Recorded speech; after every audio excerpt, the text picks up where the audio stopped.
Aqui estamos, para iniciar esta pequena apresentação referente a fluxos do SUS. Meu nome é Léa Salgado, sou administradora hospitalar, com 17 anos de experiência em hospital de referência em oncologia. Gostaria inicialmente de agradecer a Deus esta oportunidade e a todos da equipe do Palco Rosa que me concederam essa oportunidade de poder falar um pouquinho sobre esse assunto, que é tão importante ao interesse de todos nós, que precisamos conhecer quanto a usar esse sistema de saúde, que o nosso país apresenta para todos os seus cidadãos. Imensamente grata estou nesse momento, e mantenho aqui a minha disponibilidade para qualquer outro momento que assim seja necessário, ou que precisem de alguma informação que esteja dentro dos meus conhecimentos.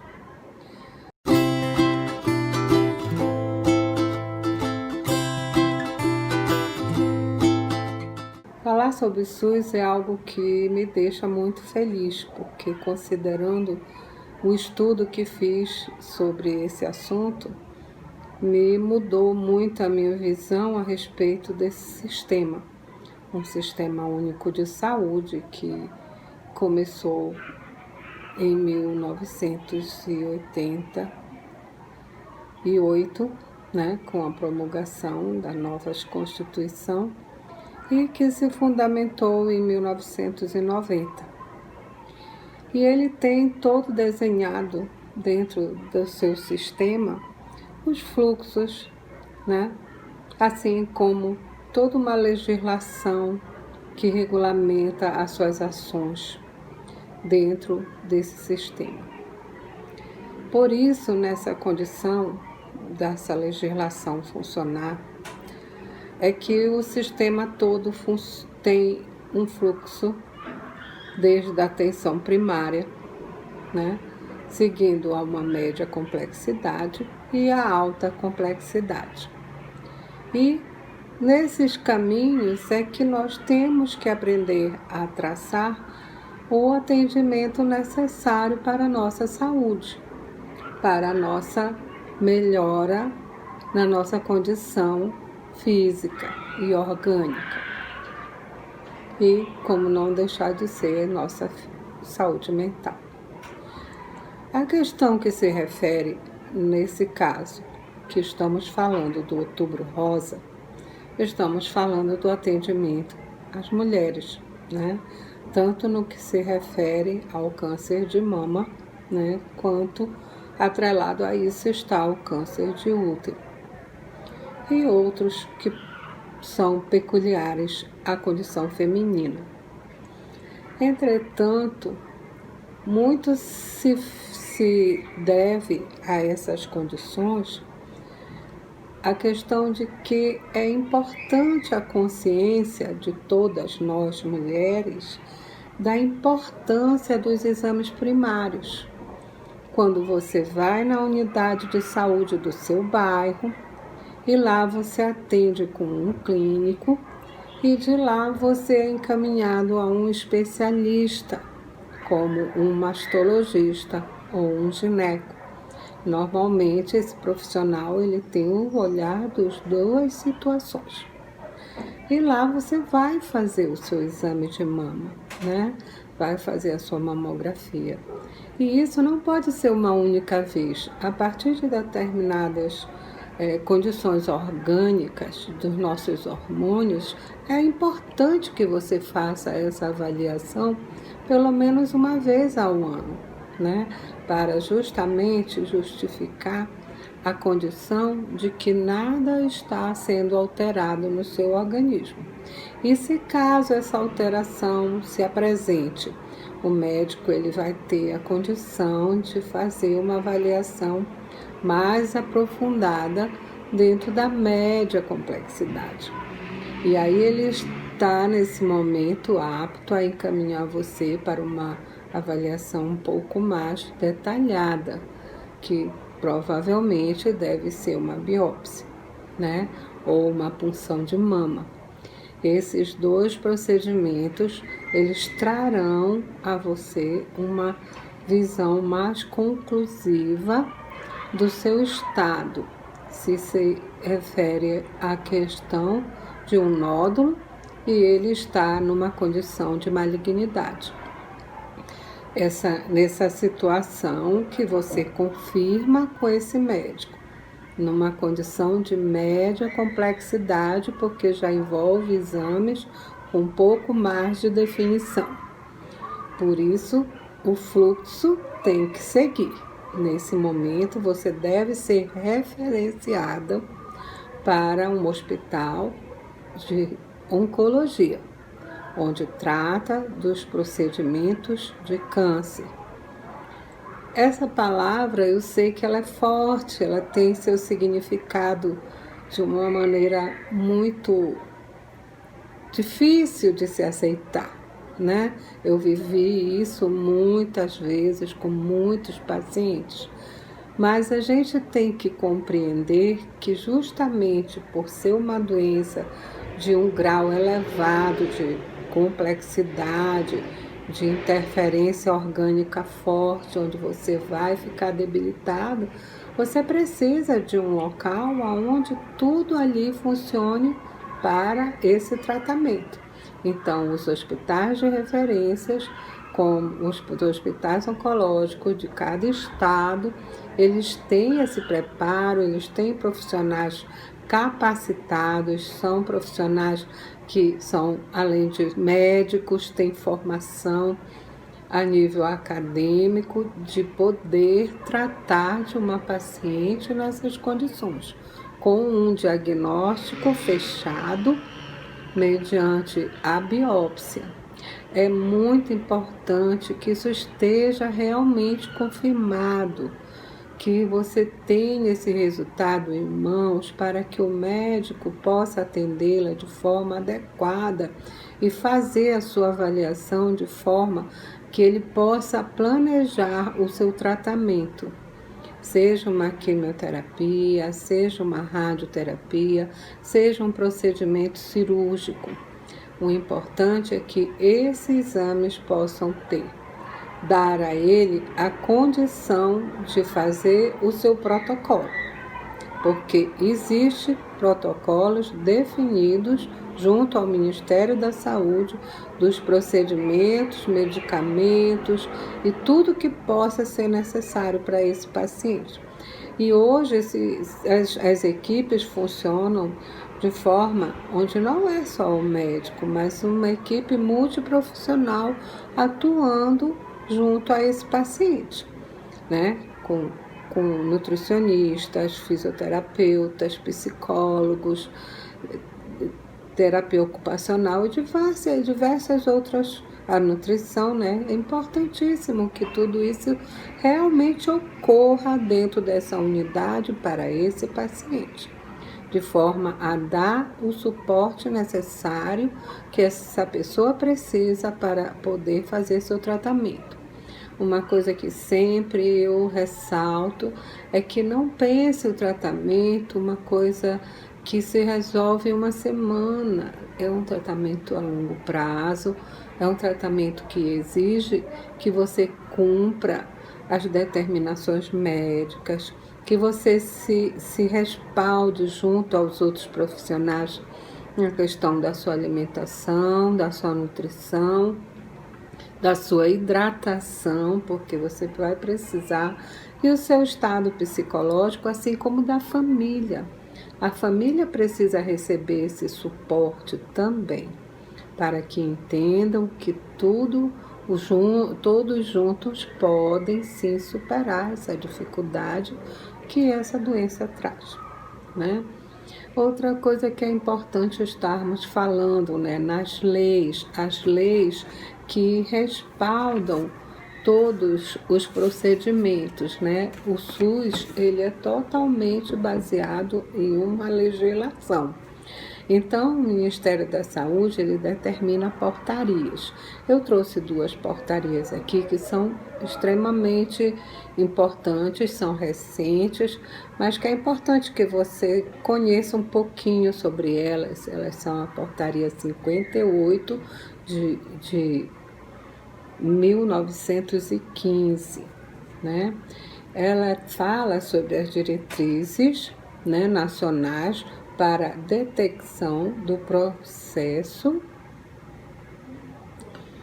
de diagnóstico precoce, né, do câncer de mama no âmbito do Sistema Único de Saúde.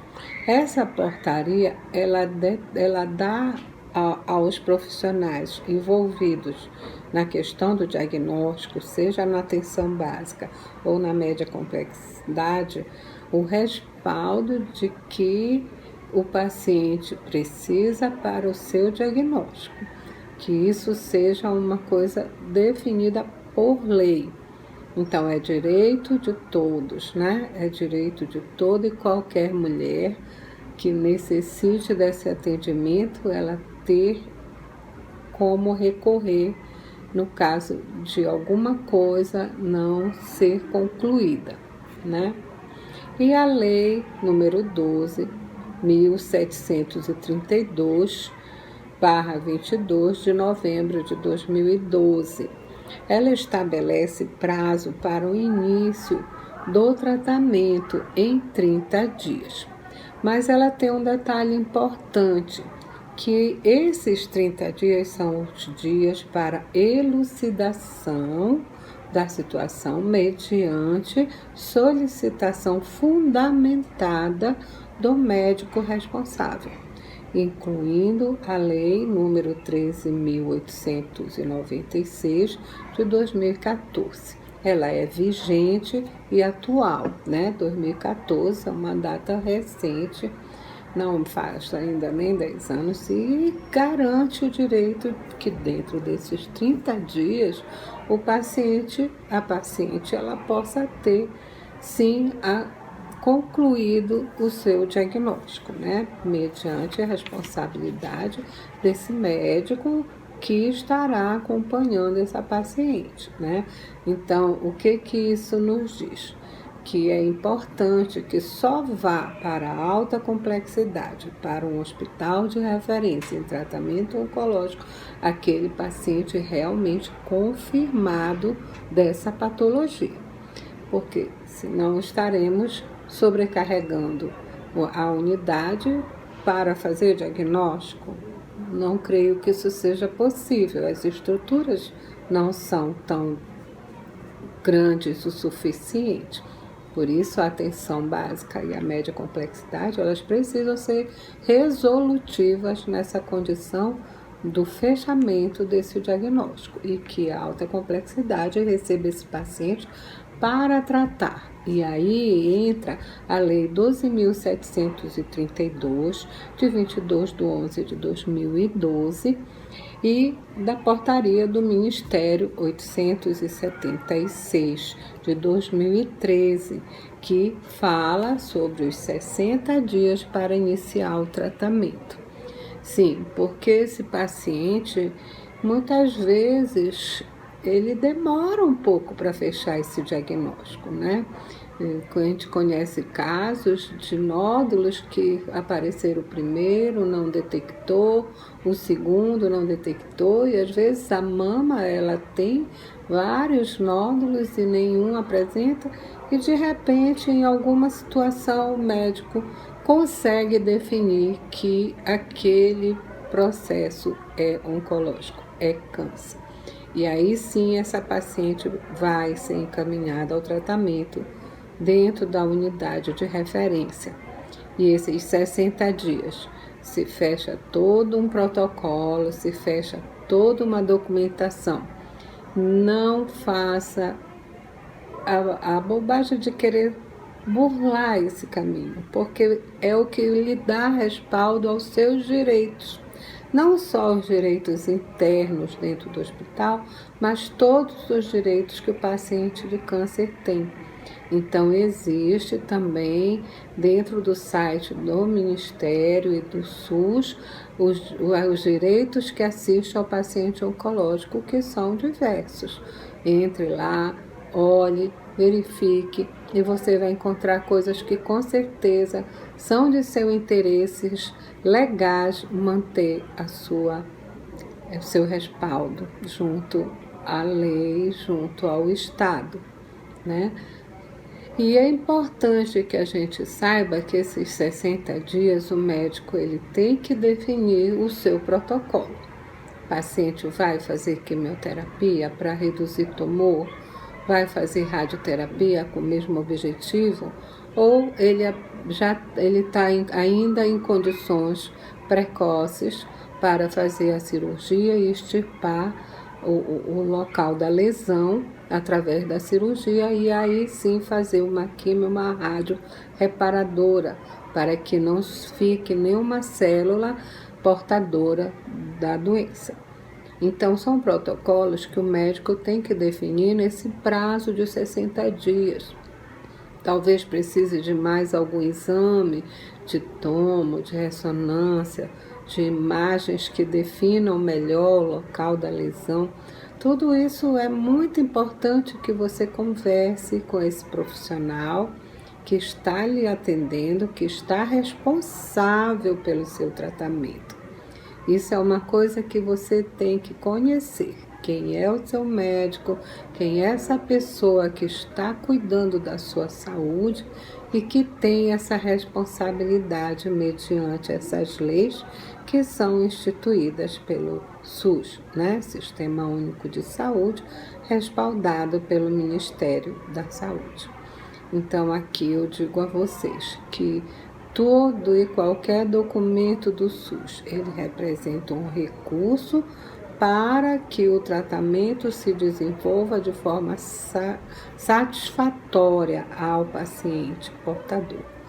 Portanto, não negligencie nada, guarde seus documentos, mantenha sempre as suas informações, procure sempre a administração da unidade, seja a nível de ambulatório, seja a nível de setores de tratamento como quimio e rádio, e tudo isso tem que estar esclarecido, não só para o paciente, mas para a família, porque sempre vai ser necessário ter um acompanhante.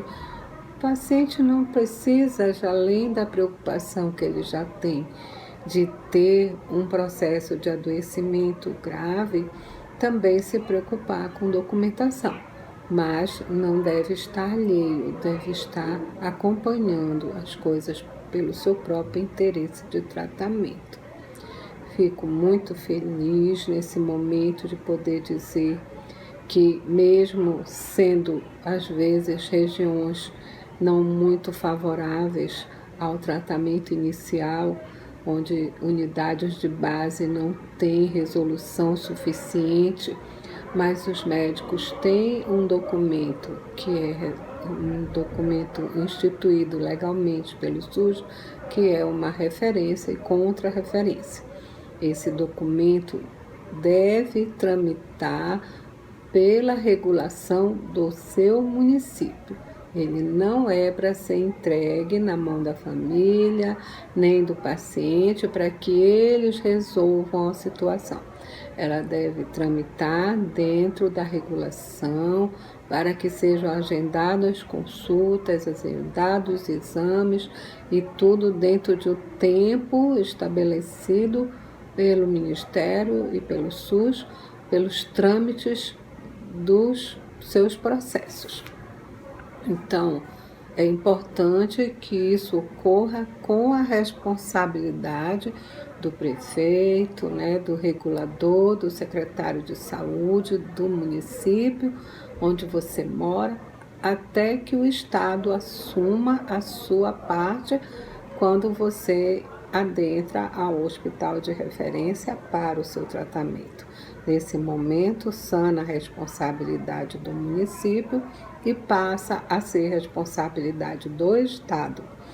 Caso no Estado não tenha todas as resoluções, como eu sei que tem alguns estados que ainda não têm radioterapia devido à complexidade desse tratamento, é importante que se estabeleça o TFD, tratamento fora de domicílio, para que esse paciente seja transferido para o estado que irá assumir essa responsabilidade, sendo os ônus responsável do estado de origem. Isso é uma coisa também que já enfrentei bastantes dificuldades em discussões de mesas, onde se reúne todos os níveis, desde a atenção básica até o Ministério da Saúde, para que isso seja muito claro para todos os que estão nesse processo de atendimento a esse paciente. O paciente não é obrigado a saber tudo isso, mas aqueles que estão à frente dos órgãos e organismos de tratamento, de atendimento à saúde e à população, eles devem ter, sim, conhecimento dessas documentações, dos seus trâmites e ter as providências devidas para que isso ocorra, para que esse paciente não perca tempo para começar o seu tratamento. Em alguns momentos, eu presenciei situações onde o paciente demorou tanto a chegar devido aos fluxos mal administrados, que já era quase que impossível ter qualquer resultado positivo. Mas tudo tem o seu tempo e o seu momento, né? Então, devemos sim nos esforçar como profissionais de saúde, como pessoas responsáveis a dominar essas questões e ir atrás de conseguir que elas possam ser favoráveis sim a esse paciente. Seja em que situação ele se encontre, ele é prioridade. Prioridade para o SUS, prioridade para o Ministério, prioridade para a saúde. Então, assim, dentro de todas essas situações aqui que eu estou trazendo ao relato de vocês, é importante sim que o paciente tenha domínio desse conhecimento, que os seus familiares sejam informados, que profissionais capacitados possam ter essa proatividade na resolução dessas dificuldades, ou se o atendimento é ótimo, tem tudo para acontecer de forma rápida, que seja assim realizado, né? De forma a atender esse paciente de forma humanizada, de forma amorosa, porque tudo que essa pessoa precisa nesse momento é de atenção e carinho de todos que vão estar acompanhando por no mínimo 5 anos, que é a média do tratamento oncológico, né? Um tratamento de longo prazo, que eu considero. Então, que seja num ambiente humano, num ambiente de amor, num ambiente de compreensão, de esclarecimento, para que todos os direitos dessa pessoa sejam garantidos.